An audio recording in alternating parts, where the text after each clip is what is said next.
Merhaba sevgili izleyenler, Kıbrıs'ın Sesi TV 2020 ekranlarında gündem özel programında Diyalog Medya Grubu Genel Yayın Yönetmeni Sayın Reşat Akar'la birlikte sizlerleyiz. Evet, bugün yeni yıla nasıl girdik onunla başlayacağız. Ne tür haberler geldi?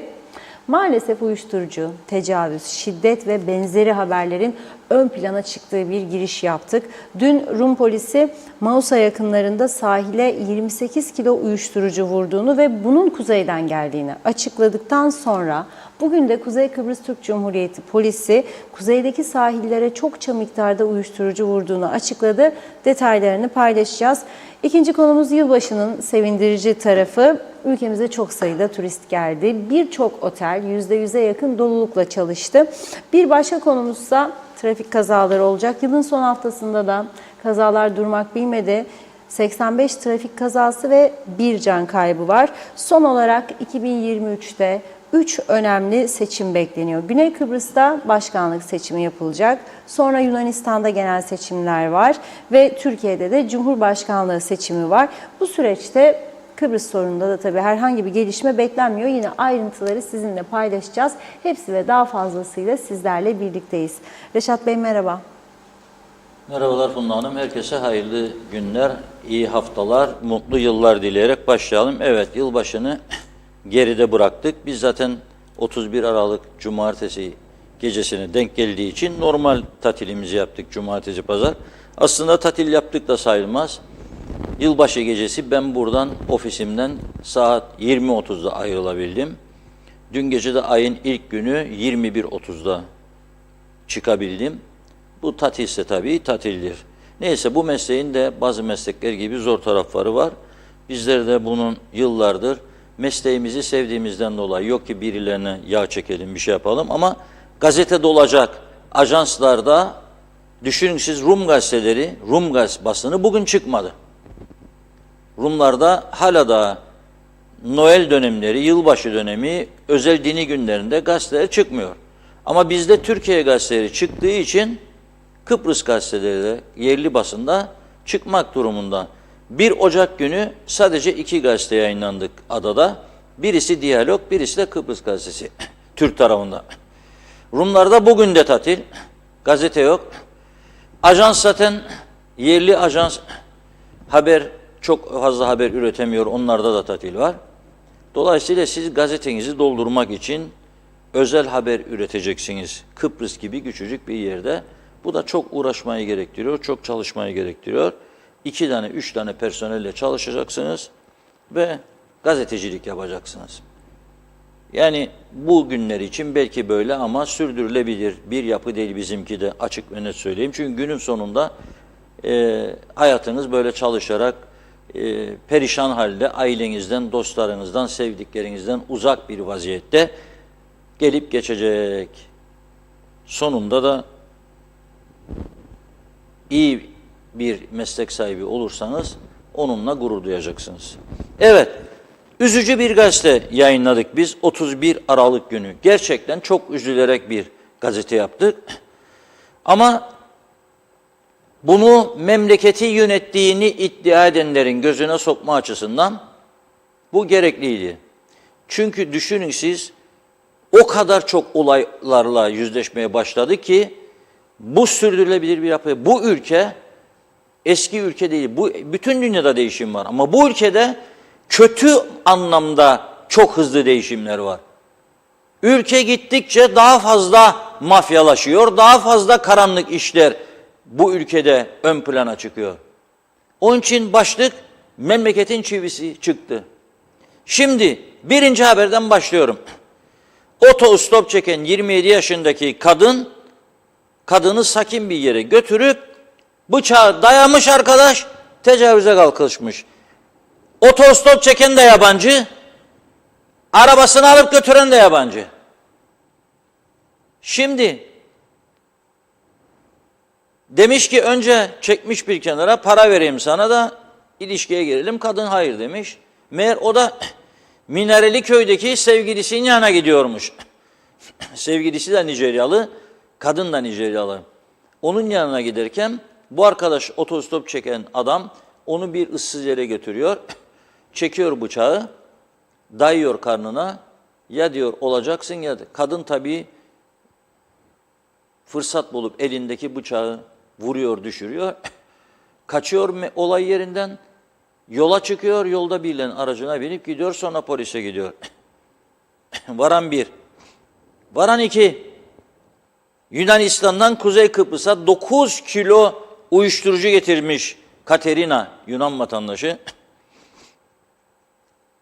Önce güneye, güneyden de kuzeye 9 kilo. Kuzey bu uyuşturucuyu ne yapıyor bu 9 kiloyu? Herkes kendi kendine sorsun. Ne yapıyor?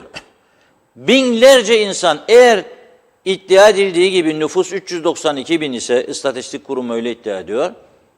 Bu 9 kilo zaten nüfusun tamamını zehirlemeye yeterli.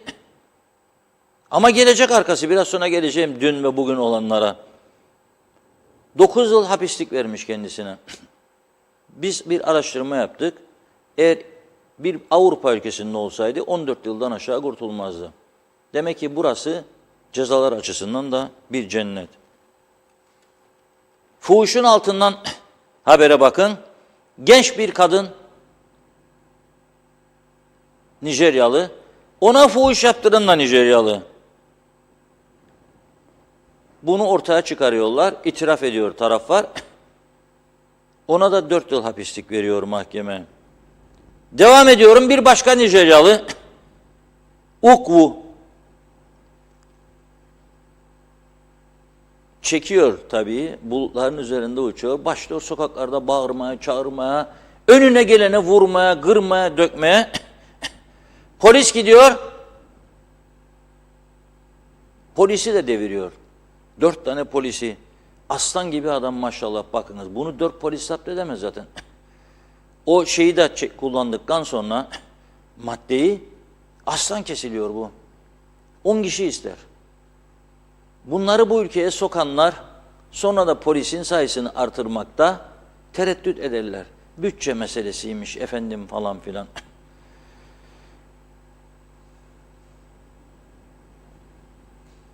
Bir alt takına gelelim. Gene Nijeryalılar. Bir apartmanda kalan 4 kişi. Biri kadın 26 yaşında. Evin içinde gaz kaçağından ölüyor. 26 yaşında bir insan. Hangi milletten olursa olsun. Can candır. 26 yaşındaki kadın ölüyor. 3 tanesi de baygınlık geçiriyor. Hastaneye götürüyorlar. Polis biliyor ne olacağını. Çektikten sonra bulutların üzerinde uçunca gazın açık olup olmadığını fark etmezler. Gidiyor eve, polis araştırma yapıyor ve uyuşturucu buluyor evde. Bu ülkeyi nasıl temizleyeceklerini ben ciddi bir şekilde sorgulamak istiyorum. Ama az sonra geldiğimde göreceksiniz, onların derdi başka. Mecliste başka şeyleri konuşmaya ve boş salonlara konuşmaya devam ediyorlar. Halbuki bu saydığım meseleler hepimizin çocukları, torunları, kardeşleri, yakınları için korkunç bir tehlikedir. En çok uyuşturucu kullanan ülkelerde olmadığı kadar büyük uyuşturucu miktarları var bu ülkede ve geliyor. Ve dün bir tarama yapıyoruz. Cyprus Mail gazetesi Güney'de yayınlanan internet sitesinde bir haber. Diyor ki Rum polisi Mausa'nın Protara bölgesinde, sahil bölgesi, sahile vurmuş vaziyette 28 kilo uyuşturucu ele geçirmiş. Polis diyor ki bu uyuşturucunun güzergahı kuzeyden geldiğini gösteriyor bize. Tabii bizim polis dün o saate kadar herhangi bir açıklama yapmadı. Bu çok önemli. Ben polisimizi hep desteklerim ama bu çok dikkat çekici bir olay oldu. Ta ki bugün bizim gazetelerde çıksın ve medyada ve internet sitelerinde neyse bu olay, polis hiçbir açıklama yapmadı bizde. Meğer bizde de 18 Aralık, 22 Aralık ve 1 Ocak tarihlerinde sahile, lütfen iyi dinleyin, 75 kilo uyuşturucu madde vurmuş. Bu güneyde bulunanlardır. İyi dinleyin lütfen, 75 kilo. Şöyle diyor polis, tüm bölge sahillerinde yapılan kapsamlı aramalar neticesinde 18 Aralık 22-1 Ocak 2023 tarihlerinde arasında sahillere vuran toplam 75 kilogram ağırlığında uyuşturucu madde ele geçirildi. Polis basın subaylığı açık denizlerden KKTC'nin farklı bölgedeki sahillere vuran kaynağı henüz tespit edilmemiş kalıp halinde getirilmiş uyuşturucu maddelerin uzun zamandır polis genel müdür ekiplerinin bilgisayar koordinesiyle sahillerden toplandığını kaydetmiş. Sahillerde diyor, benzeri cisimlerin görülmesi halinde bu nesnelere dokunulmadan en yakın polis karakoluna haber verilmesi isteniyor. Çünkü ajans bülteninde o sahillerden de görüntüler vardı. Ben gördüm. Arkadaşlarımız onu hazırlamamış olabilir. Ama polis dağıttı nasıl görüntü var sahillerde. Onların içinden uyuşturucu çıkıyor. 75 kilo, 28 de bizden güneye doğru kaydı. 103 kilo yapıyor. 103 kilo uyuşturucuyu kimlere pazarlıyorlar? Bunun hesabını herkes kendi kendine yapsın ve bu ülke nereye gidiyor diye hesabını sorsun. Karşılaştığınız her milletvekilini yakasından tutacaksınız böyle bu şekilde. Bu şekilde tutacaksınız. Bu taraftan tutayım mikrofon. Sen bu ülkede beni temsil ediyor musun? Ediyorum derse nasıl ediyorsun sen beni? Beni bu batağın içine sürükleyen siz değil misiniz diye soracaksınız. Sormazsanız da sadece bizim çocuğu alacaktın da vereceydin de işte bizim köye gelmedin bir masacık kuralım ödeyesin de bütçeden örtülüden bırakın bunları artık. Çünkü alırsan 3 kuruşu birini verdin evladının cebine işte gidecek bu batağın içine düşecek. Verecek parayı alacak onu. Ondan sonra kurtaramayacaksın kendisini. Korkunç vaziyettedir bu ülke. Buradan uyarıyorum. Korkunç. Hem kendinizi hem çocuklarınızı koruyun lütfen. Koruyun. 63-74 arasındaki tehlikenin çok daha büyük tehlikesi var şu anda Kuzey Kıbrıs'ta. İster kabul etsinler ister etmesinler. Bu ülkeyi yönettiğini iddia edenlerin sayesindedir bu.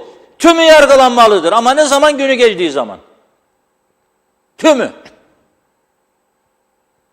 Bir avuç memlekette bir haftada 103 kilo sahile vuran sadece sahilden içeri sokulanların ne miktarda olduğunu bilmiyoruz.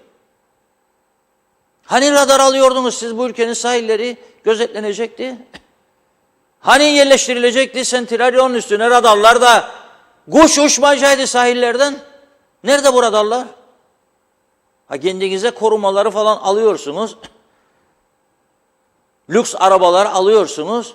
Fakat dağın üstüne iyileştirecek bir radar parası bulamıyorsunuz. Yazıklar olsun. Çok ciddi bir tehlike altındadır ülkemiz. Ve Rumlarla işbirlikleri de ortaya çıkıyor her geçen gün görüyorsunuz. Adam gidiyor kaza yapıyor. Ben uyuşturucu meselesine öfkelenmeyenlere soruyorum. Yolda giderken sizin arabanızın üstüne yarın çıkarsa biri de sizi öldürürse veya sakat bırakırsa çektikten sonra bu arkadaşlar ki yapıyorlar. O zaman ne diyeceksiniz acaba? Çekiyor gidip vuruyor. 2 saatin içinde 2 tane arabayı nasıl kaçırıyor bir adam? 2 saatin içinde 2 araba çalıyor, ikisiyle de kaza yapıyor. Sonra polis bunun alkol testini yapıyor, 0. Ama uyuşturucu testini yapacak bir aleti yok. Alıyor kanını gönderiyor Türkiye'ye. Da Türkiye'den buraya geliyor bir hafta sonra cevap, uyuşturucu çıktı diyor 2 çeşit kanında.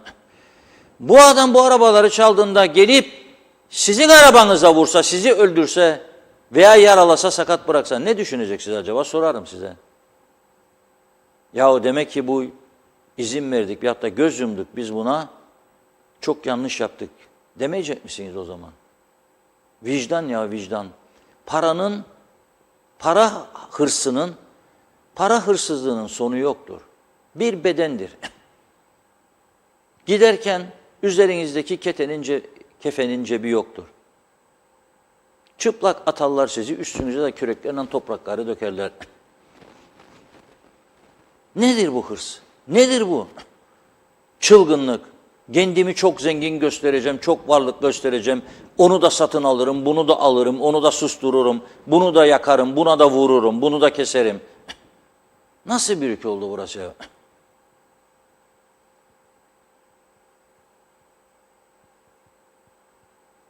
Buna bakmak lazım. Çok üzücü bir şekildeydik. Eskiden yılbaşlarına böyle girmezdik. Sevinç ve mutlulukla girerdik, umutla girerdik. Ben bunları gören bir adam olarak nasıl umutla gireceğim? Nasıl? Bazı fazla para hırsı olanlar vardır. Onlar sevmiyor bunu. Bizi şikayet ediyorlar, sağa sola gidiyorlar. Bak bak bak bak bak bak bak bak bak bak. Kimse için bir şey dua etmem ama yarın başlarına gelirse bir şey bu çekenlerden dolayı. Nasıl hesap verecekler hastane yatağında yakınlarına? Doldurun istediğiniz kadar torbaları para, ne olacak? Daha lüks araba alacaksın. Daha büyük villa alacaksın. Öyle insanlar gördük. Bu ülkede daha lüks villalar aldılar. Daha yapmaya başladılar. Yetişmedi bitsin villa. Villa bitinceye kadar elveda dedi gittiğim memleketten. Evet. Onun için öyle çok aşırı bir hırsa kapılmayalım. Kendimize gelelim. İnsanlıktır kalıcı olan, dostluktur kalıcı olan, güzel bir ülkedir istediğimiz, temiz bir ülke. Çocuklarımızın güvenle yaşayabileceği bir ülke. Bunu yaratamadıktan sonra bilemiyorum. Ve bütün Kıbrıs'taki iş çevrelerine de bu konuda çok büyük görev düşüyor. Oturup bir mekanizma oluşturacaklar ve siyaseti ciddi önlem almaya zorlayacaklar. Almazlarsa onlarla hesaplaşacaklar. Bunun başka çaresi yoktur. Bir ay yatırmayın vergileri, bak ne olur, maaş ödeyemez. Başta tedbirleri almaya, ben de vergimi yatırayım. Çünkü sen şu anda benden vergi almayı hak etmiyorsun devlet olarak. Benden aldığın vergilerle ne sahillerimi koruyabiliyorsun radar koyup, ne polisi geliştirebiliyorsun, ne polisim uyuşturucu testi yapabiliyor, ne benim hastanelerimde ilaç bulunuyor, ne doktor bulunuyor uzman. Yollarım çökmüş, harap olmuş, pislik içinde yüzen bir ülke. Onun için sen benim vergimi hak etmiyorsun. Sen aldığın maaşı da hak etmiyorsun. Vermem sana arkadaş. Ama ben mecliste tabii bu yönde bir tartışmada görmüyorum ve çok üzülüyorum tabii ki. Evet, başlayalım mı bundan? Buyurun. Başlayalım. Çok çok teşekkür ederek. Evet, Erdal Yarkın iyi akşamlar, iyi yayınlar diledi. İsmet Sencer de harikasınız diyor. Mutlu yıllar. Veli Baş'ta hayırlı yayınlar diledi. Hepimizin yeni yılı kutlu olsun. Alper Aligüllü, 2023 yılı KKTC halkına sağlık ve huzur getirmesi dileğiyle her zaman doğru haber, doğru kanal 2020. Osman Men'e de mutluluklar diliyor. Veli Baş, dövizin durumu nedir diye sormuş. Bir gelişme var mı? Mehmet Kurtulmuş, hayırlı akşamlar. Yeni yılınız kutlu olsun. En Büyük TV 2020. Makbule Öcal Ardalı'da sağlıklı mutlu yıllar dilemiş. Veli Baş En Büyük 2020 yazdı. İsmet Ezel başarılı yıllar diliyor. Vedat Allah Kerim hayırlı seneler. Reşat Bey bizleri yönettiğini iddia edenler hiç umurumuzda değil diye açıklama yapıyorsa varın siz buradan düşünün. Halk bitmiş, perişan olmuş. Bunlar için önemli olan o makamlarda oturmak, halk zerre umurlarında değil. Yazıklar olsun, Allah'a emanet yaşıyoruz dedi. İzzet Kahraman da iyi yayınlar dilemiş. Celal Harun, evet iyi yayınlar. 2023 yılının ikinci gününde sevgili eşim Şifa Harun ve bugün doğum gününü kutlayacağımız 4. torunum Tülin Harun'la sizlere İlk merhabamız olsun demiş. Umutlarımızın gerçeğe dönüşeceği bir yıl olması en büyük dileğimizdir. Biz de teşekkür ediyoruz. Mutlu yıllar dileyelim. Sayar Aker, ada battı batıyor, kürek çeken yok. Tüm gençliğim boşa aktı. Üzgünüm yazmış. Kemal Osman Ceyhanlı, Diyalog gazetesinin başlığı tam olarak geldiğimiz durumu ortaya koydu. Tebrikler. Mehmet Uluçaylı sağlık, mutluluk getirsin, huzur getirsin yeni yıl diyor. Pembe Halil yeni yılınızı kutlarım. Çok merak ederim. Bir Allah'ın kulu hükümetten duymaz mı bunları, çok merak ediyorum demiş. Bülent Lider Mehmet Küçük 1 numaralı Kanal TV 2020'dir diyor. Selamlar, saygılar. İlker Çetin, evimizin elektriği hala bağlanmadı, saat yokmuş. Böyle rezalet olmaz. Dünyanın neresinde görülmüş? Evin kredisini ödüyoruz, evimize geçemedik. Ahmet Halil iyi yayınlar diledi. Elif Avşar da iyi yayınlar diliyor. Bugün Reşat Bey'in sanki keyfi yok gibi duruyor demiş. İzzet Kahraman, bu uyuşturucu sahile vurdu, 75 kilo. Sahil güvenlik ne işe yarar demiş. Doğan Falyalı, yeni yıl herkese iyilikler, bol kazanç, bol sevgi ve aşk getirsin. Geçen yıl gibi olmasın. 2022 değil, 2023 artı olsun. Fatma Palabıyık, iyi yayınlar dileriz. Emeğinize sağlık Reşat Bey, iyi ki varsınız demiş. İsmail Kızılşahin de hayırlı seneler diliyor. Fatma Palabıyık da. Sayar Eker, uyuşturucu karaya vurur, beyni uçurur, para gelsin diye ciğerlere zehir zemberek olur. Gören var, duyan çok, söyleyen yok, mafya oldu tayfa. Celal Harun, evet, bir gün ölürsem öldüğüm günü değil, doğduğum günü hatırlayın demişti Barış Manço. Unutmadık diyor, doğum günü kutlu olsun. Veli Baş, bugün Meclis TV'yi izledim. Bir ara CTP Genel Başkanı Sayın Tufan Bey konuşma yaptı. Mecliste 3-4 kişiye konuştu. Kimse yok o koltuklarda. Boş masalara konuşma yaparlar. Nasıl bir meclis bu? Çok ayıp. Kendi adıma kınıyorum meclisi. Peter Hosanna, ülkemizi bu duruma gelmesine sebep olan üniversitelerdir yazmış. Oral Beyaz, yeni yılınızı samimiyetimle kutlarım. Polisimize elektrik şok aleti verilirse boğayı bile etkisiz hale getirebilir diyor. Bu gibi tedbirlerin alınması elzemdir. Ayrıca polisin tabanca da taşıması gerekmez mi? Polis dayak yesin, bu olacak şey mi Allah aşkına? Ayrıca poliste alkol gibi uyuşturucu da anında ortaya çıkaran cihazların olması da şarttır. Çok ciddi tedbirlerin alınması kaçınılmazdır diye düşünüyorum. Daha ne kadar görmezden gelinecek bu olanlar, yeter demiş. İzzet Kahraman'ın mesajını çözeceğim inşallah. Evet, şeytan girer içlerine diyor. Böyle tanıdıklar var demiş. Para vermezsen başlarlar böyle diyor, kötülük yapmaya. Değil mi? Nazime Nalbant, yeni yılınızı en içten dileklerimle kutlarım dedi. İnşallah her şeyin iyi olmasını dilerim. Reşat Bey, her şeyi çok doğruları söylüyorsunuz. %100 size katılıyorum. Güzel Kıbrıs'ın durumları içimi yakıyor. Çok üzülüyorum. Bu gençlerimizin sonunu hayra getirsin diyor. Duyduklarımız inanın çok kötü demiş. İyi akşamlar dilerim. Bir iki mesaj daha okuyup ara verelim. Nilüfer Canova, Reşat Bey, gerçekten çok hayret ediyorum. Nasıl bir memlekette bu kadar kolay girilebiliyor? Mesela Filipinler'de kadın getirmek için adamlar KKTC'yi bulamıyorlar. Adamların üzerinde dam yok ama vatandaşını dışarı salmıyorlar. Gönderirken tahlillerine varıncaya kadar yaptırıyorlar. 1000 tane prosedür ve kursa dahil ediyorlar. Yani kısacası sistem var ama bir diğer yandan isteyen istediği gibi de gelip burada çalışabiliyor. Bülent Lider Mehmet Küçük, bu önümüzdeki yıl bizim açımızdan 3 önemli seçim mevcut. Ancak bizim yetkili yetkisizler açısından genel vekil seçimleri yapma ihtimali de bulunmakta. Anlaşılan yaşanacak tüm seçimler nedeniyle Kıbrıs sorunu yine yeniden eski küflü ve sahipsiz dosyaların arasında kaybolacaktır. Veli Baş, bıktık demiş bu yabancı uyruklu insanlardan. Adamlar da son model Mercedes kullanıyorlar. Üstelik trafik kurallarına da uymazlar demiş. İsmail Kızılşahin, bu memleket düzelmesi için sil baştan gerekir.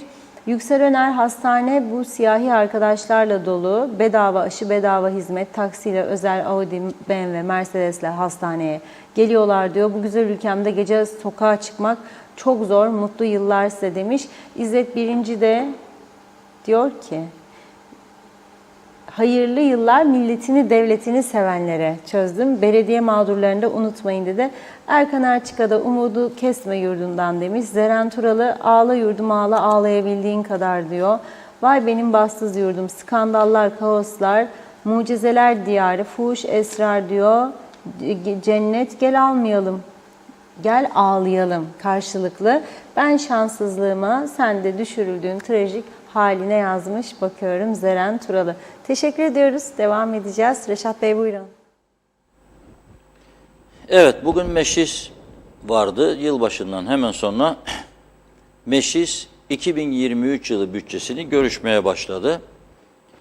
hayırlı uğurlu olsun diyelim. Ama ilginç tartışmalar oldu. Ben bugün bir izleyicimiz sordu. Keyfim bozuk değil aslında. Keyfimde hiçbir sorun yok. Bel ağrım var biraz sadece.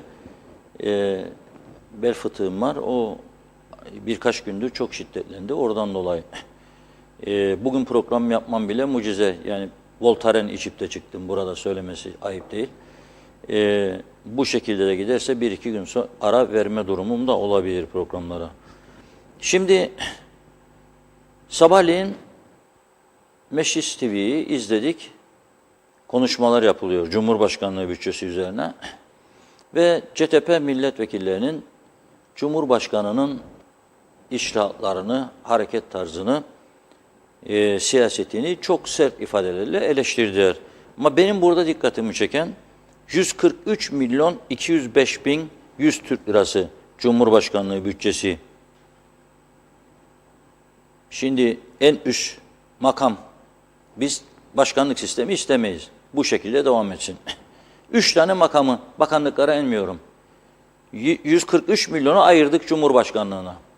Onun kendi ayrı ekipleri var, danışanları, danışmayanları.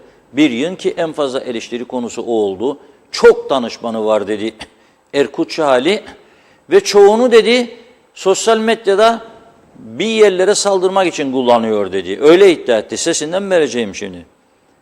Meclisin bütçesi bugün sunulan 146 milyon 794 bin, ikisi 290 milyon ediyor. 467 milyon da başbakanlık. 1 milyarı biz veriyoruz. 3 ayrı makama Cumhurbaşkanlığı, Başbakanlık, Meclis Başkanlığı. Niçin?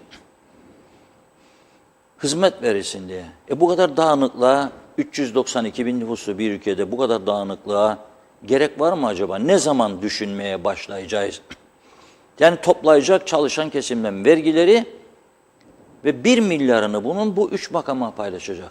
Ama hastanelerde doktor olmayacak, uzman doktor yok, ilaç yok, yollar çökmüş. Efendime söyleyeyim, kanalizasyon yok, arıtma yok. Mesela bakıyorum, Gönyeli Belediye Başkanı genç, yeni seçilen diyor ki, en büyük sorun kanalizasyon diyor. Bundan başlamak lazım diyor. Para nerede? Emlak vergilerine bir türlü dokunmayan bir meclisiniz var. Nasıl ikna edeceksin bu meclisi? Nasıl yapacaksın kanalizasyonu? Girne'ye bakarım. Yeni belediye başkanı. Tarihi yerlerin etrafını temizletmeye başlamış. Bugün ilk gün. Güzel.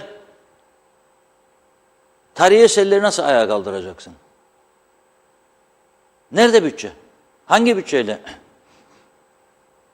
Benim buradan kendisine çağrım, öncelikle Girne Antik Liman'a bir baksın. Turizm Bakanlığı'nın uhdesinde görülebilir. Ama oraya bir baksın.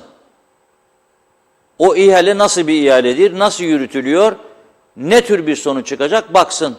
Çünkü ben Girne'nin belediye başkanıysam, o marinada benim tarihi yerde, limanda benim söz hakkım olmalıdır. Benim söz hakkım olmalıdır. Belediyeysem ben. Sadece çöpünü topla da başka işe karışma, olmaz öyle şey. Belediyelerin birçok alanda bütün dünyada yetkileri merkezi hükümetten daha geniştir. Eğitim belediyelerdedir, sağlık belediyelerdedir. Bir tek burada karışıklık, o da başından beri sistemin divide and rule sistemi olması. Parçala ve yönet, böl ve yönet. Budur. Ama çok önemli iddialarda bulundu milletvekilleri. Ne yazık ki her konuşmacı konuşmasını yaparken salonda bomboştu. Onun bir kısmını birlikte izleyelim, göreceksiniz siz de. Hatalar yapan, gerek görsel seçiminde, gerek mesaj kurgusunda bu kadar fahiş yanılgılara düşen bir cumhurbaşkanlığı eğer ortada duruyorsa, biz bu danışmanlar için bütçede öngörülen ödeneklerin gerçekten gerekli ve faydalı olduğunu düşünebilir miyiz Allah aşkına? Yeri gelmişken ifade edeyim. Meclise gönderilen Ürünsol-Yalı'nın sorusu üzerine meclise gönderilen yazıda 7 Aralık itibarıyla bu danışmanlara toplamda 2.205.000 liralık bir ödenek ayrıldığı görülmektedir. Aylık olarak. Yıllık mı dedim, özür dilerim. Aylık olarak 2.205.000 liralık bir ödenek ayrıldığı görülmektedir. Cumhurbaşkanlığı profiline hiçbir biçimde uymayacak fotoğraflar paylaşması, mesajlarında ifadeler kullanması, bunları zaman zaman kendi kişisel hesabından kaldırmak zorunda kalacak mahcubiyet yaşaması, eğer bunca danışman görev başındaysa sarf ettikleri kaynakların da israf edildiği anlamına gelir. Şimdi Kuzey Kıbrıs Türk Cumhuriyeti'nin her bir kuruşu son derece değerlidir. Çünkü Kuzey Kıbrıs Türk Cumhuriyeti bu bütçesi içerisinde yer vermiş olması gereken yığınla kaynaktan mahrumdur.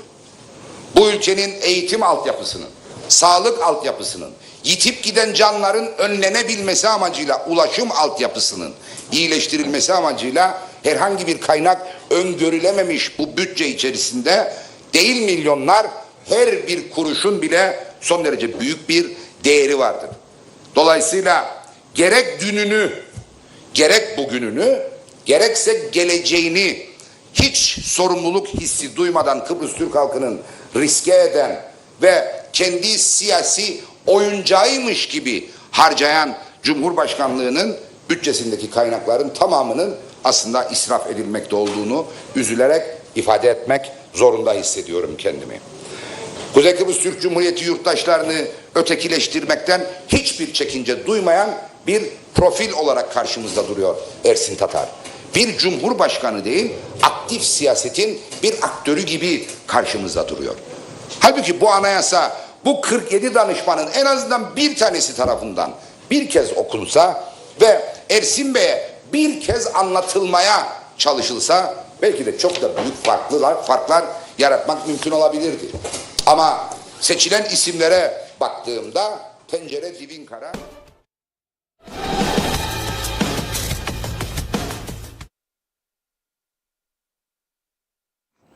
Evet, Erkut Şahin'i de eleştiriyor tabii. Cumhurbaşkanı tavrını partili gibi diyor falan filan. Hangisi partisiz oldu acaba merak ediyorum yani. Ama Ersin Bey bu son seçime çok girdi içine gibi geliyor. Yani birçok yeri gezerek UBP'li adaylara destek istedi diye görüyorum. En fazla da danışman bolluğu, danışman. Çoğu tamam istihdam için yapılıyorsa bu, yani gençliğe, işte onlara istihdam amacıyla ihtiyaçlı olan yerler yapılsın. Yani gel Cumhurbaşkanı'na otur, gel Başbakan'ına otur, gel oraya buraya meclise otur da haftada bir gün senden bir şey istersen bana verirsin. Yazık günahtır. Yani al bu şu kadar maaşı da devlet baba ödesin de işte senden ben bir şey istedim ve verirsin. Ya hiç içeri gelmeden bu maaşı al. Doğru bir yaklaşım değildir yani. Buna bir çözüm bulmak lazım ve siyaset oturup buna gerçekten bir yeni alternatif yaratması lazım. Cumhurbaşkanlığı, meclis, başbakanlık 1 milyar bütçe. Yani bu 1 milyar lira kimin parasıdır? Bizim paramızdır. Okullara çocuklar, özellikle dar ve sabit gelirli ailelerin çocukları okullara aç gidiyor. Öğretmenler bunu görüyor. Öğretmen ders anlatıyor.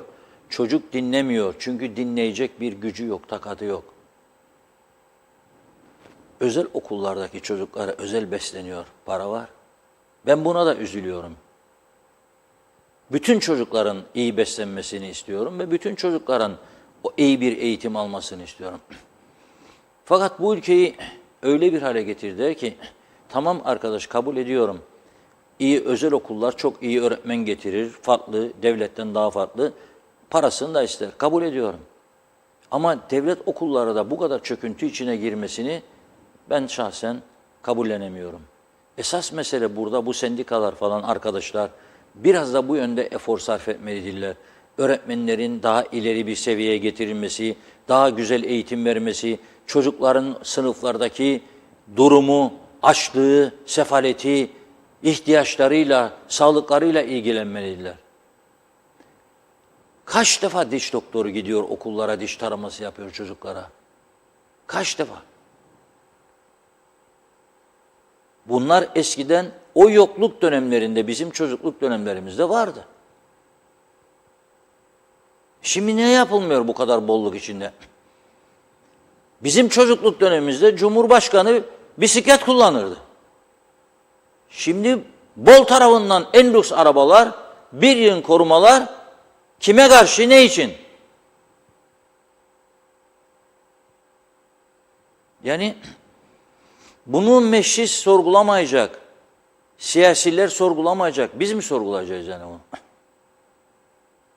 Bu konuya bir özel ilgi göstermeleri lazım. Ve bakınız bugün Tufan Bey nereden şikayet ederdi? Uydudan çıkarıldı Sim TV diye, CTP'nin yayın organı.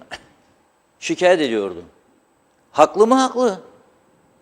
7 özel televizyondan bir tek o dışta kaldı. Parasını ödeyemedi. Uyduyu devlet katkısını kestikleri için hepimizi TÜRSAT'la direkt anlaşma yapmaya zorladılar. Doğrudan. Peki ama siz de hükümette bulundunuz. Neden bundan kurtuluş için karasal yayıncılığı devreye sokamadınız bir türlü? Neden geliştirmediniz? Veya hadi hükümette olmadığınız dönem neden zorlamadınız diğerlerini bunu tedbirini alsın? Ve bizi kapattıkları zaman neden gelip burada tek siper olmadığınız hiçbir parti el ele verip de 3,5 ay kapalı kaldık? Ben unutur muyum o günleri? Unutmam.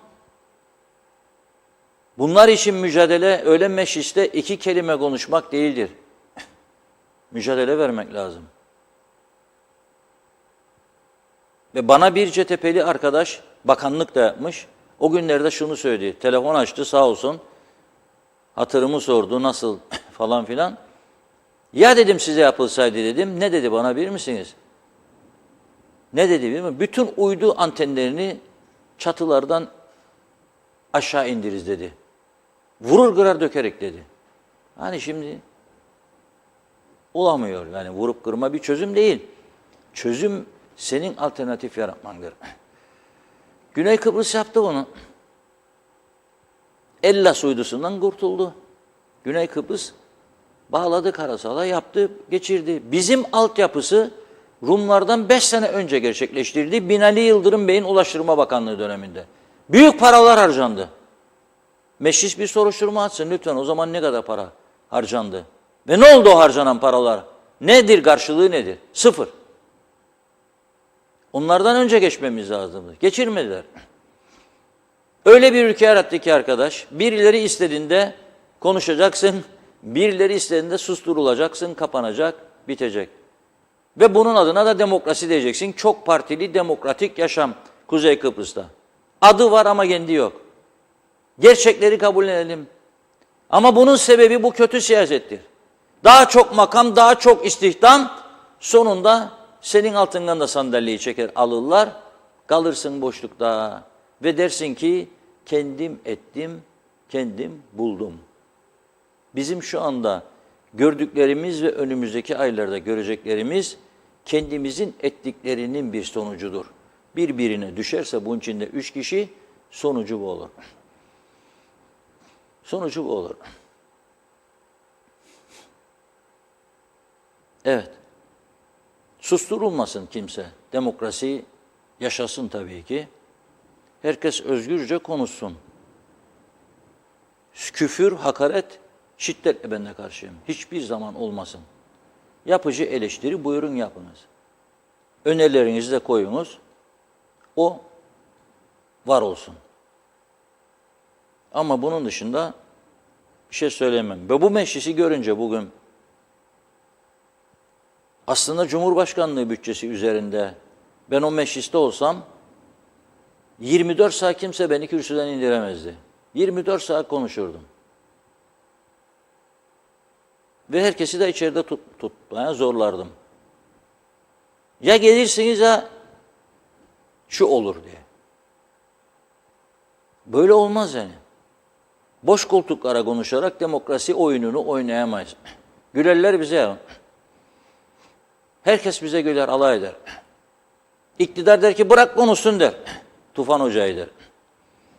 Bu arada Tufan Hoca'yı kutluyorum. Gerçekten fotojenik bir durumu var. Aile fotoğrafları. İşte Diyalog Gazetesi'nin farkı. Biz her konuda hassasiyet gösterip farklı bir gazetecilik örneği yaratmaya çalışıyoruz. Bu ülkeye değer mi değmez mi bilmiyorum ama bu ülke. Tufan Hoca dün bir fotoğraf paylaştı. Yılın ilk günü. Eşi ve çocuğuyla birlikte. Bugün Diyalog Gazetesi'nde çıktı. Bir baktım, biraz zoom yapın o fotoğraf. Orijinali de vardır. Orijinali gelebilir. Bir de sayfa 3'te var. İkisi birden. Şimdi bir baktım Tufan Hoca'nın sayfasına. Dün ilk 20 dakika içerisinde 800'ün üzerinde like aldı. Hoca. Beğeni yani. Tık tık tık tık tık tık tık tık tık. 800'ün üstünde. 20 dakikada. Dedim bu bir rekor. Bu fotoğraf geçen sene 2022 yılının 1 Ocağı. Girdim hocanın sayfasına buldum orada. Ona baktım 4400 like var. Müthiş bir olay. Kıskandım dedim ya ben o kadar yakışıklı fotoğraflar atarım 4000'i bulmadım daha. Hocam buldu. Çok güzel. Dün de 1 saat takip edebildim. 1 saatte hocamın sayfası 2800'ü aşmış durumdaydı. Evet 2200'e çıkmıştı 1 saatte like'lar. Bugün bakamadım. Biraz sonra bakarım.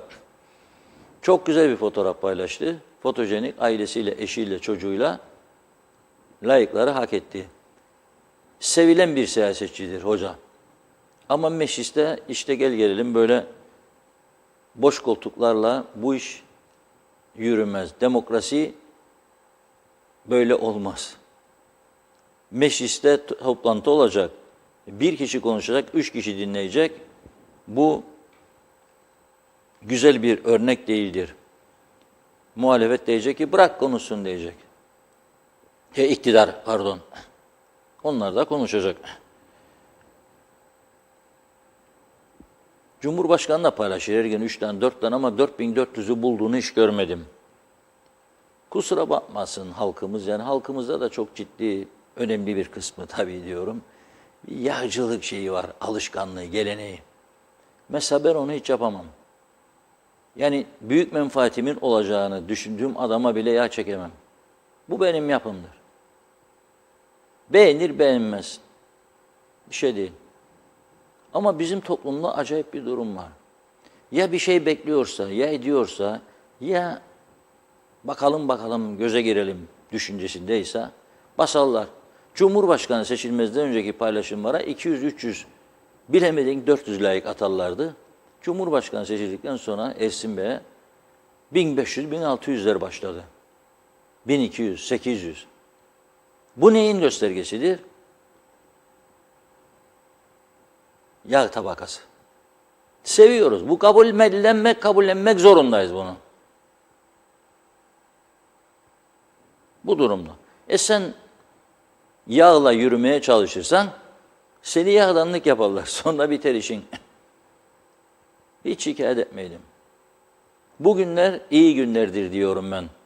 Çünkü Funda Hanım ne dedi az önce? 2023 yılı dedi, önemli seçimlerin olacağı bir yıldır. 5 Şubat Güney Kıbrıs'ta seçimler var. Sonra Yunanistan'da, Güney Kıbrıs'ta Cumhurbaşkanı.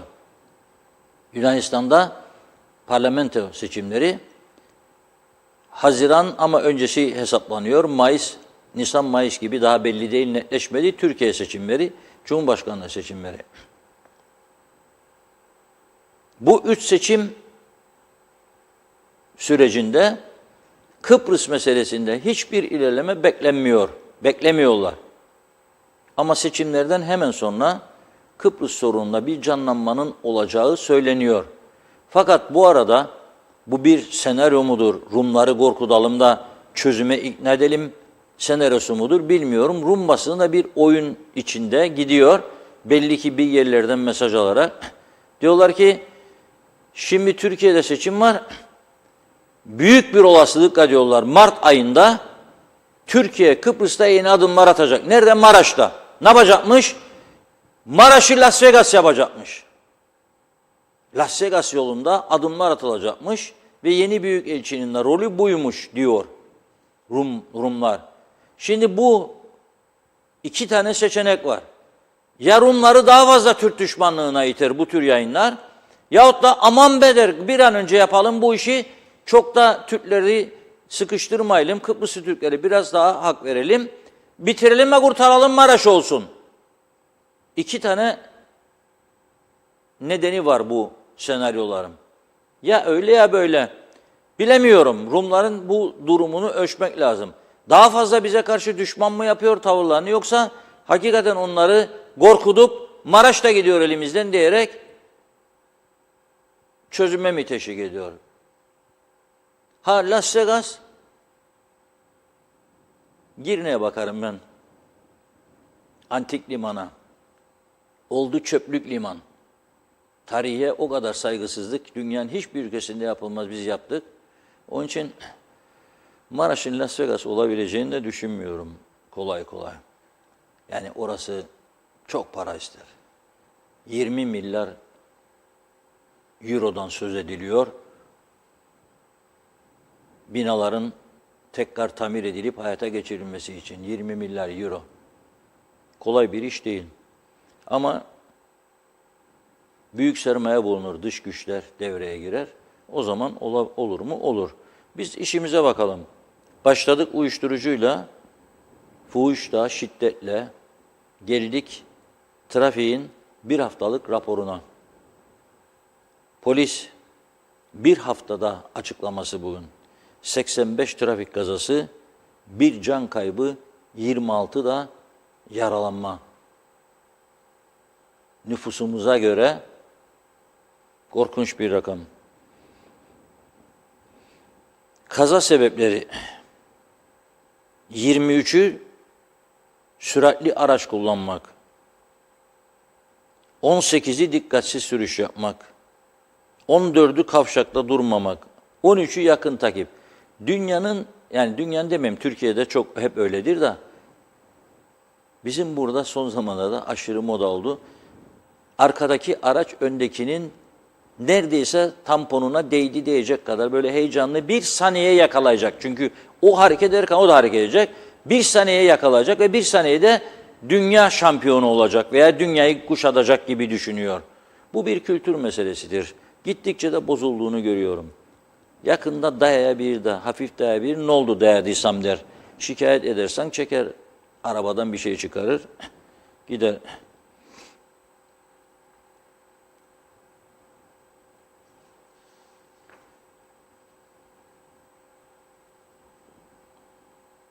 ...8.080 araç sürücüsü de kontrol edilmiş bu sürede. Kazaların dışına geçtim şimdi. 8.000 kişide 852 kişi rapor edilmiş. İyi dinleyin lütfen. Araştıralım hepimiz. İngiltere'de nasıldır? Almanya'da nasıldır? Hong Kong'da nasıldır? Japonya'da nasıldır? Bir araştıralım ya. Las Vegas'ı araştıralım. Madem isterik Las Vegas olalım. Singapur'u araştıralım. Madem isterik Singapur olalım. Yavuz 8.000 araç kontrol edecekler. 852'si rapor edilecek. Yani bu nasıl bir memleket oldu? Gene burada da birinci derecede sürat, 177 kişi sürat, 6 kişi tehlikeli, öldürecek umuru değil. 20 kişi dikkatsiz sürüş, 125 ruhsatsız, devletin gelir kaybını düşünün. Siz her hafta 120, 130, 140, 150, 180 ruhsatsız araç çıkar. Ehliyetsiz 7, alkollü 17. Seyir halinde cep telefonuna konuşmak 103. Emniyet kemersiz 75. Trafik ikaz işaretlerine uymamak 88. Ne uyacak? Sigortasız 32. Tamamen bir suç patlaması içerisindeyiz gördüğünüz gibi. Bu da kültür meselesinden kaynaklanıyor. 1, 2, siyasetin ciddiyetsizliğinden. Cezalar artırılmıyor. polis kontrollerinin artırılması için daha fazla polis istihdamı yapılmıyor. Sebebi budur diyorum. Buyurun Funda Hanım. Mesajlara. Hüseyin Koltan'da kalmıştık galiba. TV 2022 var diyor. Sağlıklı yayınlar dileriz. Dilinize, emeğinize sağlık. Yücel Barbaros, para gelsin de nereden gelirse gelsin demiş memlekete. Halil Anıldı, Diyalog TV ailesinin yeni yılı kutlu olsun. Evet, bu yorumu yaptı Reşat Bey, Sim TV'nin kapanmasıyla ilgili. Nazime Nalbant, nice yıllar hep beraber olmak dileğimle demiş. Evet, Celal Harun, Şifa Harun'dan Dumlupınar'daki Nergis Hanım'a selamlar. Yeni bir yıl dileğiyle tüm komşularımın yeni yılını kutlarım. Vahit Erdoğan, zannetmeyin ki izlemiyorum, mesaj yollamıyorum diye sürekli izliyorum. Gözüm üstünüzde demiş. Sağ olun, var olun. Sizlerle daha güzel zaman geçiyor. Evet, Ülkü İsfendiyaroğlu'nun da mesajını Reşat Bey yanıtladı. Dursun Taş, yeni yılınız kutlu olsun diyor. Nilüfer Canova geçmiş olsun demiş. Salih Muğlalı, yeni yılda her şey çok güzel olacak. Kutlu, mutlu ve sağlıklı olsun. Evet, Tema Yavaş Londra'dan selamlarını yolluyor. Tatil bitti demiş. Gültekin Bilge de İskoçya'dan selamlar. Reşat Bey, bir cumhurbaşkanının görevi ev ev dolaşıp fotoğraf çektirmek mi? Ama muhalefet aldıkları maaşlardan da hiç bahsetmiyor. Neden konuşmuyorlar demiş. Hüsniye Emel Özer, Reşat Bey diyor, lütfen güneydeki meclis çalışmaları nasıldır, bizimle paylaşır mısınız demiş. Ömer Bozkara, vezirler tabii ki muhalefet konuşurken hükümet ve hükümet ortakları salonu terk edecek. Çünkü işlerine gelmez. İşleri yalan dolan, adam kayırma, menfaat üzerine belki 2023'te başımızdan kaybolup giderler diyor. Halil Karaoğlan, evet doğru okudum. Kıyılarımıza vuran demiş, uyuşturucular genellikle yabancı menşeili gemilerin Akdeniz'de yol alırken geminin alt kısmına bağlayıp yüzdürülerek çekilen ve sahil güvenlik botlarının parantez içinde de demiş, bu botlarda bizde bulunmayan sualtı radar sistemi bulunan botlar diyor. Denetimine maruz kalmaları durumunda mecburen serbest bırakıp akıntıyla sahillerimize vuran uyuşturuculardır. Sorun yanlış kişi veya kişilerin eline geçtiği zamandır demiş. Memleketimin içinde bulunduğu bu durumdan dolayı gerçekten çok üzgünüm yazdı. Vahit Erdoğan da çok geçmiş olsun Reşat Bey demiş. O hastalık bende de var, bel rahatsızlığı. Boyun fıtığı, bel fıtığı çok olur. Voltaren kullanmayın ama diyor. Böbrekte taş yapıyormuş. Saunaya da masaj iyi gelir dedi. Biz de aktaralım. Salih Muldalı, Allah sizi bize bağışladı. İyi ki bir kapatma kararı falan alınmadı. Çünkü Kıbrıslı her zaman size muhtaçtır. İyiliğiniz, sağlığınız bizler için önemlidir. Nice güzel yıllar hep olsun diyor. Necdet Mavi Gözlü, Kuzey Kıbrıs, Birleşik Afrika, Pakistan Cumhuriyeti'nden hayırlı günler diledi. Yeni yılımızı kutladım. Şimdi yetişebildim diyor. Konuyu bilmediğim için yorum yapamadım. Birazdan yapacak Necdet Bey. Vahit Erdoğan, çok doğru söylüyorsunuz. 80'li yıllarda diş arabaları vardı. Tarama yaparlardı okullarda. Ben de kontrol ettirdim diyor. Diş çektirdim demiş. Çünkü o kadar umursuz bir siyaset dünyası oluştu ki sadece ceplerine çalışıyorlar. Gelecek nesillere bakmıyorlar, onları hiç ilgilendirmiyor. Erol Topçu iyi yayınlar dilemiş. Ertay Kızıl, Cumhurbaşkanlığı, Meclis Başkanlığı neden bu kadar bütçeye gerek duyar? Bu darboğazda kesenin cebinden harcama. Ayıp demiş, biraz düşünsünler, utansınlar. Vahit Erdoğan, değer Reşat Bey, değer diyor. Çünkü başka gidecek herhangi bir ülke yok. Bizim bu ülke için her şey değer. Senin gibi değerli insanlara ihtiyacımız var yazmış. Evet, Atilla Geçer hayırlı yayınlar diliyor. Evet, İlker Çetin, elektrik kurumu ve sayaç için söyleyecek birkaç kelimeniz yok mu demiş. Sayar Aker sosyal medya sağ olsun yazdı. Zehra Sencer, Karpaz'dan sevgilerimle diyor, süpersiniz. Ali Taner Kocano, Tufan Hoca'nın beğeni şu anda 3444'müş. Haldun Yenilmez de hayırlı olsun demiş yeni yıl. Zehra Sencer de teşekkür ediyoruz. Necdet Mavi Gözlü, Las Vegas'ı rüyalarında yaparlar ancak diyor. Gerçekte Afrika olduk, onu görmüyorlar. Turhan Ömer Akbelen, merhaba, ne acı güzelim girine bu kadar kıyacaklar. Mehmet Uluçaylı, bugün Mausa'dan iskeleye gelirken Yeni Boğaz içinde okul yoluna yaklaştığında beni hızla geçen araç aniden işaret verip sola döner, ben yavaş gitmesem kaza kaçınılmazdı, bu acele niye? Turhan Ömer Akbelen, güzelim Girne'ye bu kadar acımasız olarak kıyan yetkililere yazıklar olsun diyor. hem de bir sürü U'yla. Necdet Mavi Gözlü trafik kontrolündeki 8.000 kişiden 800 kişi rapor edilmiş. Kaç tanesi Afrikalı ve yabancı insanlar? Bir de istatistiklere koyun diyor. İbrahim Akim kolay gelsin yazdı. Son birkaç mesaj var. Bakayım Mehmet Uluçaylı. Meclis oturumu açıldığında mecliste olmayan vekillerin maaşları kesilsin. Belki meclis yolunu hatırlarlar. Turhan Ömer Akbelen Plajsız Ozanköy'den çok selamlar yazmış. Dilara Kortu da çalışkan, icraatçı, ömrü boy olsun diyor. Reisi atarım demiş like'ları. Evet, çok teşekkür ediyoruz. Devam edeceğiz. Reşat Bey buyurun. Evet, şimdi tabii güzel şeyler, sevindirici olaylar da olabiliyor, yaşanabiliyor. Mesela neydi? Yılbaşı nedeniyle 3 günlüğüne de olsa ülkemize çok sayıda turistin gelmesi. Cuma günü tarihi bir rekora imza attı. Ercan Havaalanı'na 93 uçak iniş kalkış yaptı bir günde Ercan'a. Ve Türk Hava Yolları'nın da seferlerini artırdığı görülüyor. Daha önce şikayet ediyorduk Türk Hava Yolları yeterince uçmuyor diye. Ama bu 93 seferin yarısından bir fazla Türk Hava Yolları, gerisi Pegasus olarak gerçekleşti. Başka hava yolu yok. Demek ki bir havayolu şirketi daha olsaydı bu 93 sefer Cuma günü 103'te olurdu, 113'te olurdu.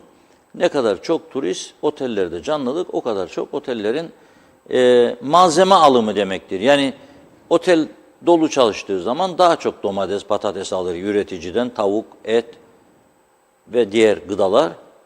İthalatçılardan da daha çok alkollü, alkolsüz içecekler alır. İthalatçılar da satış yaptıkça personelini daha rahat öder. Çünkü zaten bir de şimdi önümüzdeki günlerde asgari ücrete bir artış gelecek. Yarın bildiğim kadarıyla asgari ücret komisyonu toplanıyor ve yeni asgari ücret büyük bir ihtimalle yarın belirlenecek. 11.000, 11.500 civarında bir net olarak karar alınması bekleniyor. Ama dediğim gibi yılbaşı 3 günde 221 uçağa hizmet vermiş Ercan Havaalanı. Arkadaşlarımız sivil havacılıktan gerekli bilgileri topladı. 221 uçuş demek, turist geldi, turist gitti demek yılbaşı nedeniyle. Tabii ezici bir çoğunluğu Türk turistleridir bunların. Ve hiç olmazsa piyasa biraz canlandı. Taksiciler daha çok iş yaptı. Marketler de daha çok iş yapıyor, biliyor musunuz? Hiçbir faydası yoktur diyenler bu işi bir araştırsın. Ben gözümle görüyorum.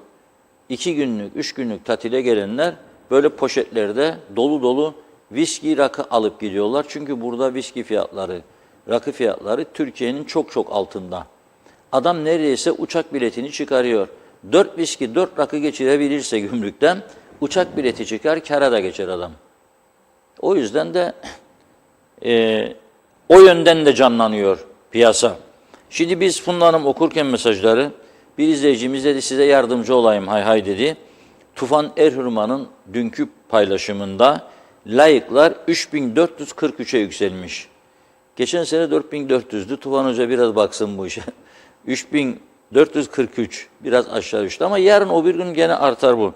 616 tane de yorum vardır. Büyük bir başarıdır bir siyasetçi için. Kendisini kutluyorum. Halkımız seviyor böyle güzel aile tablolarını. Ben dikkat ediyorum, böyle aile paylaşımlar oldu mu daha çok layık olur. Hayvanlarla, köpeklerle, kedilerle oldu mu da daha çok layık olur. O yüzden dikkat ediniz. Paylaşım yapacağınıza, yanınıza çok güzel bir bayansınız ve güvenirsiniz güzelliğinize, paylaşım yaparsınız. Böyle güzel bir elbiseyle falan böyle. Sonra bakarsınız altından layıklar istediğiniz kadar değil. Bir de yanınıza güzel bir köpek alın, süs köpeği ya kedi. Onu okşarken paylaşın. Bakınız göreceksiniz ki layıklar en az 2 kat olacak. Bu toplumun özelliklerini gösterir. Nelerden hoşlanıyor toplum, nelerden hoşlanmaz onu gösteriyor. Bir zaman bir araştırma yapılmıştı. Kıbrıslı Türklerin doğuştan ölümüne kadar hassasiyetleri. Bu ülkeyi aslında idare etmek çok kolaydır. Açarsınız kesenin ağzını, bir 30-40 bin dolar, çok para da değil, 50 bin dolarlık bir harcamayla çok kapsamlı bir kamuoyu araştırması yaparsınız. Sonra da yürürsünüz. Ama tabii ben bunu iyi niyetlilerin yapmasını diliyorum. Yani Kıbrısları teslim al gel de diye değil, Kıbrıs'ı iyiye götürme niyetinde olanların yapmasını öneriyorum. Hassasiyetleri bilerek, bularak yürüyebilirsiniz. Bakıyorum etrafta çok propaganda uzmanı olmaya başladı. Seçim döneminde özellikle ortaya çıkıyor ve siyasetçilerin, bazı parti liderlerinin ne kadar bilgisiz ve yahut da ne bileyim bilmediği konularda karar verdiğini gösteren tavırları oluyor, görüyorum. Üzülüyorum. Alıyorlar mesela adayları, çıkarıyorlar, sentilaryonla fotoğraf çekiyorlar. Sonra bakıyorsun portresi giriyor afişe. Be adam, beni sen sentilaryona niye çıkardın? Taşların üstüne kayalıkların. Fotoğrafımı çektin da vesikalık gibi koyuyorsun. Niçin? Ne manası var? O onun iş yaptığını göstermek için. Büyük para harcıyorlar bu işler için tabii partiler. Bir yerlerden çıkarıyorlar bu parayı. Bunun başka bir izahatı yok. O yüzden söyledim, yılbaşı sevinci diye bir başlık attık biz bunu. 3 günde olsa sevindirici bir durum oldu Kıbrıs açısından. Neden buraya geliyorlar? 1, mesafe kısa. Bir İstanbul'dan 1,5 saatte Kıbrıs'a geliyor. 2, Türkçe konuşuyor. Türk parası kullanıyor. Birçoğunun kazino zevki var. O zevkini yapıyor. Daha çok parası olan başka ülkelere gidiyor. Yunanistan'a gidiyor. Atina. İspanya'ya gidiyor. Barcelona, Madrid. Avusturya'ya gidiyor. Şimdi kayak dönemi başladı. Londra'ya gidiyor. Zevkine göre tavır alıyor. Ama Kıbrıs Türk vatandaşları için en kolay yer. Hemen 1,5 saat sonra Adana'dan 35 dakikada Kıbrıs'a geliyor. Düşünün siz. Halbuki Adana'nın bir tarafından bir tarafına gitsin 35 dakika yetmez kendisi. Ama buraya 35 dakikada gelebiliyor. Bu da son derece önemli bir durumdur diye düşünüyorum. Ve yılın ilk programında ilk müzik parçasını birlikte dinleyelim ve sonra devam edelim.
Bitmiş şarkımız, yarım bitti. Ben de anlamadım bu işi.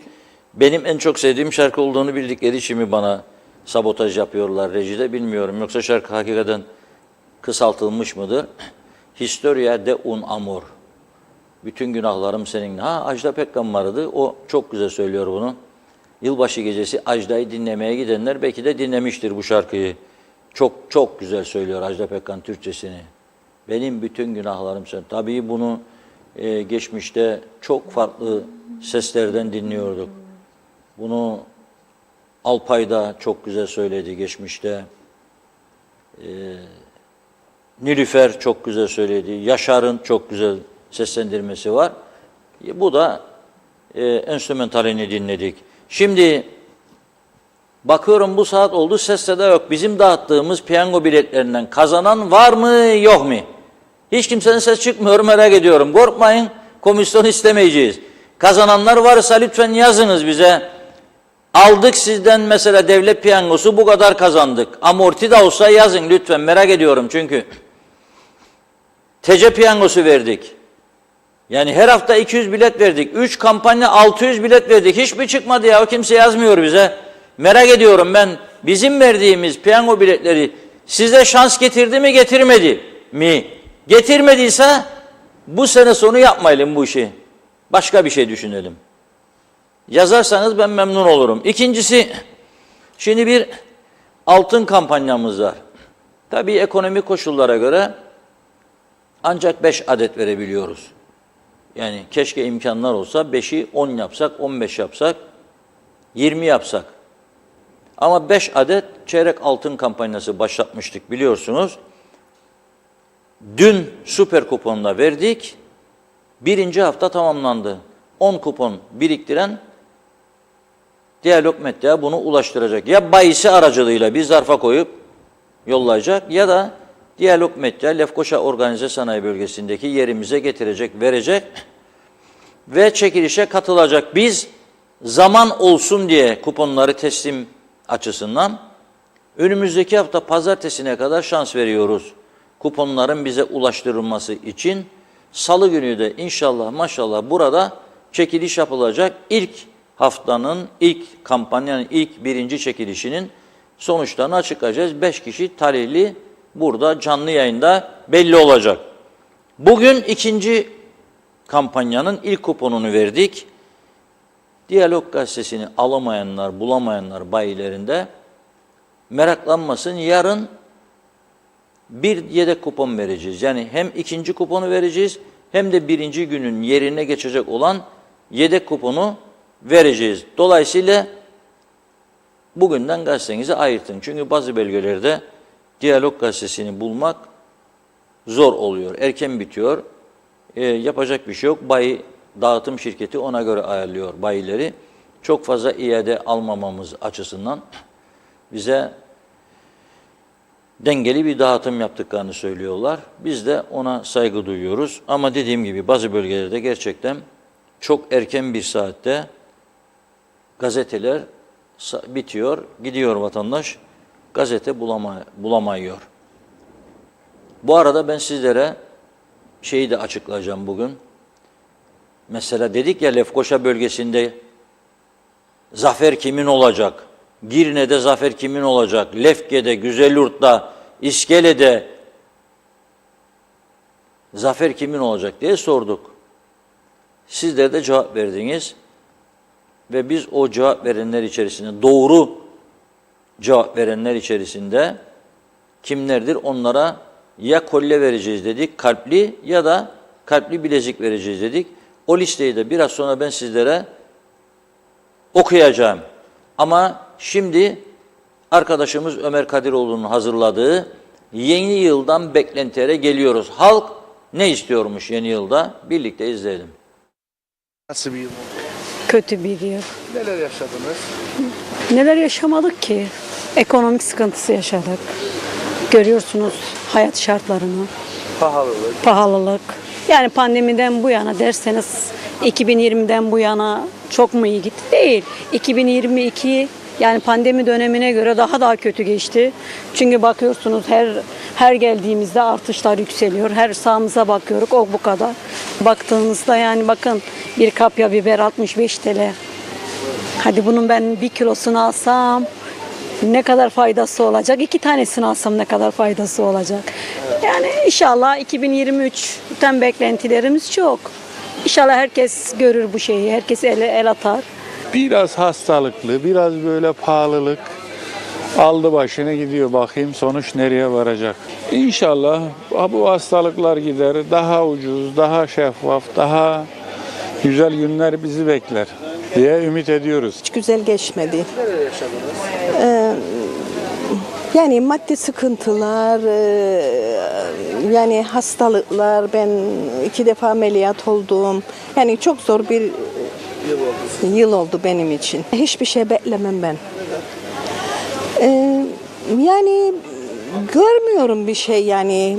Ucuzluk derler, daha da pahalı olur. Her gün açtığımızda televizyonu bir şeylerin pahalı olduğunu söylerler. Yani böyle bir dönemde nasıl ileride daha iyi olacağız diye düşünebilin. İyi oldu biraz. Tabii ekonomik durumdan çok sıkıntı çektik. Bağlılık oluyor. İlerleme çabalar ama başka ne diyeyim. Ekonomik sıkıntı yaşadık. Yaşadık tabii. Peki sağlık yönünden herhangi bir sıkıntı oldu mu sizin için? Olur, muhakkak olur. Hastaneye giden mesela atıyorum, istediğin hizmeti alamıyorum. Ama övünmeye geldiğimi bir hemen yer isterler. Onu da söyleyeyim size. Çok şey bekliyorum. Ne? Mesela ekonomideki düzelir, belki düzelir. Düzelmez şimdiye kadar ama belki düzelir diye ümit bağlarız. Umutsuzsunuz da Yaşa. Ümidim yok hiçbir zaman. Benim yaşım 57. Şimdiye kadar her sene düzelerek gerek. Maalesef düzelmez. Yani baştakiler cebine bakar. Açık söylüyorum sana. Vallahi iyilik sağlık bekleyeceğim. Başka bir şey bekleyemem. Çünkü en büyük sıkıntı ekonomik. Evet. Anlatacağım, bana bütün dünyada o krizler var. Tamam mı? Sen alıyorsan 60-70 bin lira ayda vekil olarak. Ben alayım 8 bin lira. Yani sonuçta kötü geçti. Ekonomi şartlardan dolayı. Yani herkesin bir ekonomi şartı var. Her şey başını aldı, gidiyor, yürüyor. Yani adam, insanlar orada yukarıda oturup yöneticiler hiçbir faydası yok. Yani bir de yani halkına bir faydası yok. Gelen insanlara ne faydası olacak? Evet. Çünkü yanlış politikalar halen devam ediyor. Devlet dediğin, konuştuğun zaman bir devlette önce demokrat olması lazım. Aydınlık olması lazım. Halkına hizmet etmek zorunda. Ama halktan istiyor sadece. Yani Covid'den sonra biraz toparlanma yolu oldu ama hala etkilerini görüyoruz. Onun dışında yani çalışmaya çalışıyoruz işte. Birazcık zor zamanlardan geçtik ama toparlanıyoruz yavaş. Biraz daha iyi geçmesini bekliyoruz. Ben turizmciyim aynı zamanda burada adada. Yani biraz daha beklentilerimiz yüksek ama bakalım. En berbat bir yıl. Ekonomik kriz olarak en berbat bir yıl. Yok, çok şükür sağlığımız yerinde. Ama böyle giderse o da olmayacak yani artık. Yani 2023'te böyle geçerse mecburen gene yurt dışına kaçmak zorunda kalacağız. Gene derken daha önce kaçtınız mı? Tabii 6 sene orada zaten oranın sayesinde ben bir ev sahibi oldum burada. Yoksa o da olmayacaktı. Vallahi kötü geçti. Bağlılık. Bağlılıklardan yaşadık. Yaşada bir de olmasa işi bir şey olmaz bu memlekette. Her zaman söylerim, Reşat abi bir numaradır. 2020 değilim. Diyalog. Dünyada bir numara. Ve daha da iyi yerlere gitmesini tavsiye ederim. İlaç bulamayız, hiçbir şey bulamayız. Her şey sıkıntılı. Her şey. Eti dedi başbakan indirim yaptı dedi. Et alamıyoruz. Et alamıyoruz diyelim. Evet. Tavuğa zam, ete zam, yumurtaya zam, her şeye zam.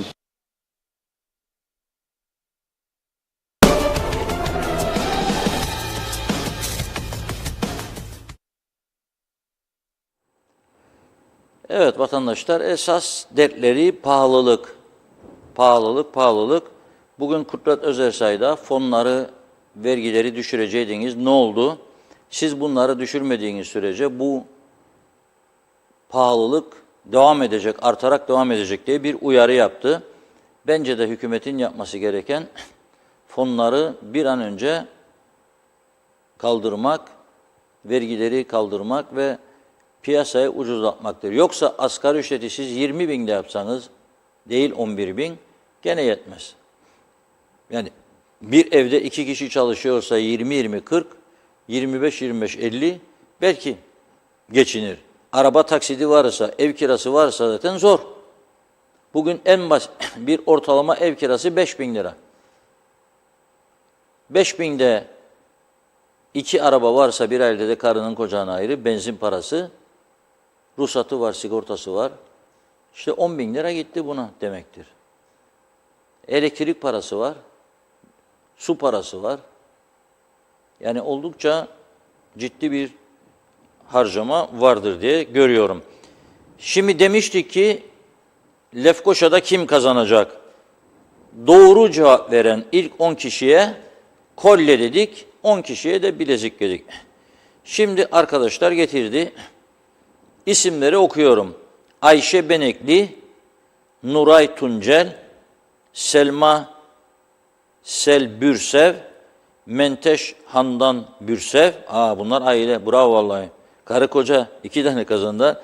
Didem Türke onu yanlış söyledim. Mustafa Gürsoy Harmancı, Olmazer Mayfer Harmancı, Hatice Yorgozlu, Hilmi Vudalı, Sinem Görüş ve Kemal Gözay. Bunlar harmancı dedi. Dolayısıyla bu okuduğum 10 kişi birer kalpli kolye kazandı bizden. 10 kişi de bilezik kazandı. Kimdir bunlar? Okuyorum bir bir isimleri. Arif Koruoğlu, Emel Çoban, Halil İbrahim Berksu, Ayşe Esençağ, Fatma Gürer, Havva Öztekin, Kayhan Kınay, Özel Hacı Eyüp,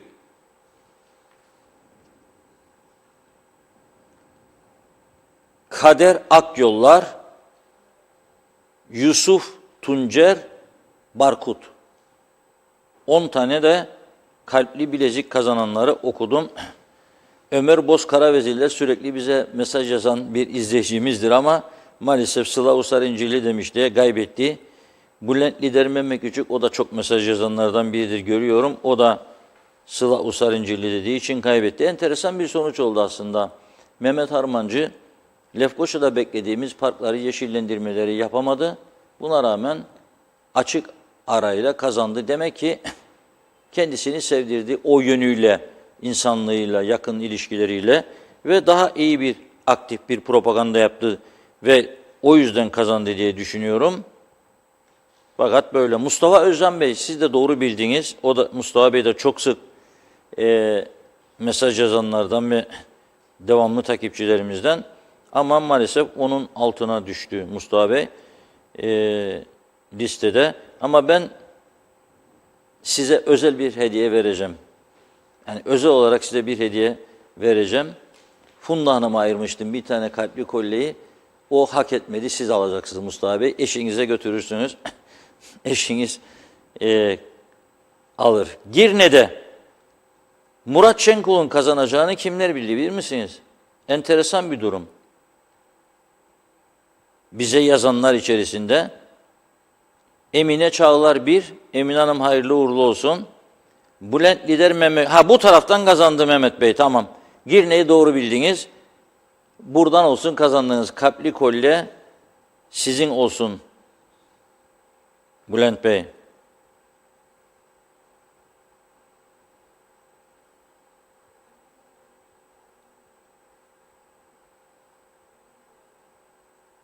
Güzelyurt. Mahmut Özçınar'ın kazanacağını bilenler. Bizim Fevzullah var. Fevzi Mehmet Çaoğlu. O da sıkı takipçilerimizden. Özçınar dedi, kazandı. Bülent Lider Mehmet Küçük, vallahi bravo. Onunla da kazandı. Mahmut Özçınar. Cengiz Genç kazandı. Mahmut Özçınar. Füsun Özdemir kazandı. Mahmut Özçınar.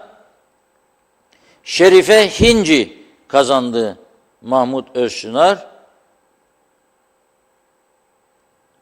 Cenk Didem Harbayseren kazandı. Mahmut Özçınar. Onun listesini verdim size.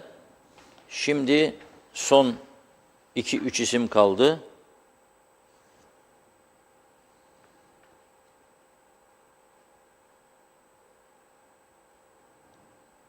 Lütfi Toruntay, Gönyeli'de Hüseyin amcaoğlunun kazanacağını bilmiş. Gönyeli'yi sormamıştık ama hediye olsun, bir şey değil. Zahmet ettiniz, yazdınız. Sorun değil. Bu kadar. Bu kadar. Kazananların listesini sizlere okudum. Yarından itibaren bizim medya grubumuza gelenler, Derya Hanım var veya Nazif Hanım, onlardan hediyelerini alabilirler. Hayırlı uğurlu olsun diyorum ve teşekkür ediyorum katıldıkları için. Böyle ara sıra bu tür şeyleri yapacağız. Bir heyecan olsun. Birbirimizi destekleyelim. Maksat ve biraz olsun moral bulalım diye yapıyorum ben bunları. Çünkü morale her şeyden fazla ihtiyacımız vardır. Her şeyin ilacı moralmiş derler. Yalan da değil. Moral yüksek olursa başarı da bir o kadar yüksek olur. Moral düşük olursa dersin gider. Buyurun Funda Hanım, son mesajlar. Uçmadan gitmeden bitirelim bu işi. Uçmadan şimdi hemen bulacağım kaldığım mesajı aktaracağım sizlere. Buluyorum. Yusuf Akyener'in mesajında kalmıştık. Evet, tam da sonuçları soruyor. Açıkladık. Kemal Osman Ceyhanlı, yeni yıl yeni umutlar. Umutlar da gerçek olsun diye yazmış. Doğan Falyalı yani diyor ki bu durumda asgari ücret yine sınıfta kaldı. Hababam sınıfını da geçti. Aramızda anlaştık, milli geliri bölüştük. Ye de korkma demiş. Aytaç Bey iyi yayınlar diliyor. Mustafa Özcan bugün 7 kez arıza kaydı açtırdım. Birçok sokağın sokak lambaları 15 gündür hala yanmıyor ve her ay binlerce insan 39.9 artı KDV'sini ödemeye de devam ediyoruz. Bu bir dolandırıcılık değil mi? Kime şikayet edelim? Polis, savcı ya da Reşat Bey'in dediği gibi Kıptek'ten sorumlu bakan bakmayan demiş. Osman Lord Elyeli, Lord Manav bereketli kuru yemişleri evlere servis başlamış. 548-827 bakıyorum 0500'dan ulaşabilirsiniz. Hayırlı yayınlar diliyor, sağlıklı seneler. Vacit Davulcu, Reşat Bey değer mi bu insanlar için? Doğru konuşandan, dürüst insandan, bağımsız insandan nefret eden bu toplumun %90'ı duyarsız, menfaatçi ve bencil bir toplum. Hiçbir iş yapmayan bir vekil 47 bin lira maaş alıyor. Arkalarında bir sürü seçmen, köleler, işte yağcılık yapanlar. Bunlardan da vazgeçmiyorlar bir türlü diyor. Çünkü böyle insanlar var olduğu müddetçe KKTC'de hiçbir şeyin değişmeyeceğini göstergesidir. Kazananlar popülist siyasetçiler ve de ahlaksızlar, halkın cebinden çalan bazı marketçiler ve tüccarlardır. Dürüst ve bağımsız insanların, emekçilerin yeni yılı kutlu olsun demiş.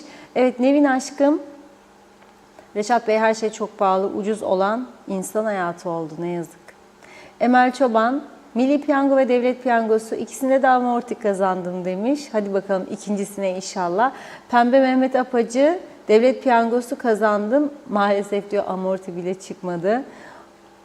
Emel Çoban teşekkür ederim. Herhalde amortilerden kazanacağım inşallah. Celal Harun, aradan bir hafta zaman geçti. Seçim gelir gider hesapları ne zaman verilecek? 25 Aralık tarihinde yapılan yerel yönetim seçimlerinde 18 belediye seçime katılan siyasi partilerimizin ve bağımsız belediye başkan, belediye meclis üye adaylarının bu ekonomik şartlarda seçim harcamalarını ayrıntılı bir şekilde gelir ve gider hesaplarının ne olduğunu, kaynağın nereden temin ettiklerini ve mal varlıkları hakkında basın yoluyla halkımıza açıklamada bulunsunlar demiş Celal Bey.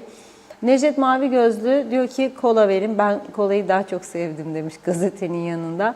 Aytaç Bey Londra'da da niye Diyalog gazetesi satılmasını istiyoruz demiş saygılarımla.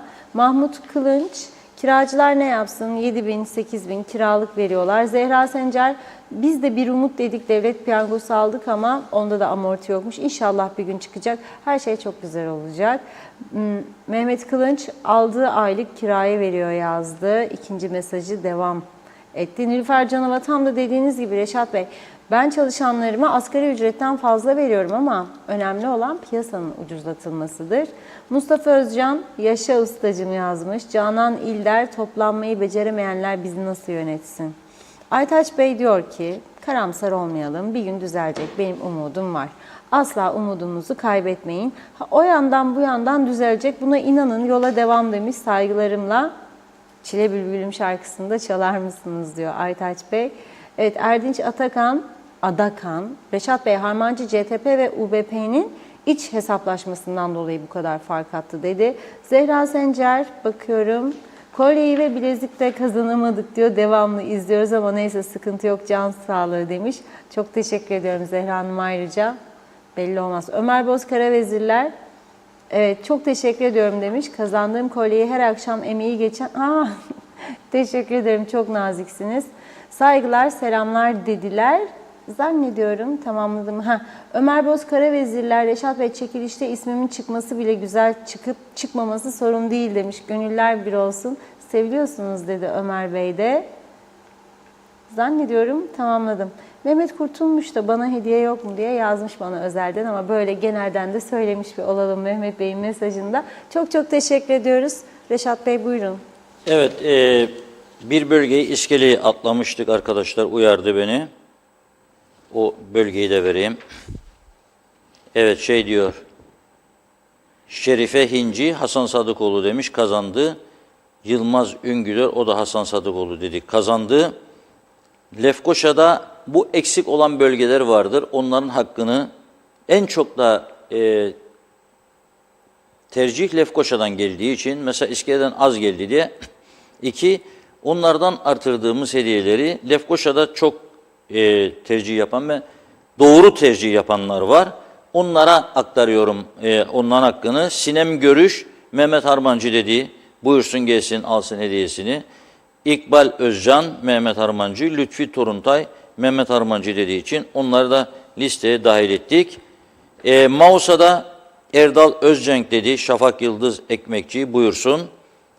Dilara Kortu buyursun.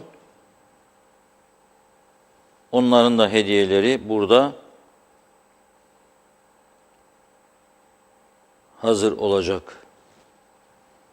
Evet, Dilara Kurtu hazır olacak hediyeniz. Sizin de arkadaşlarımız sizlere bunları takdim edecek. Okumadığım bir şey kalmadı.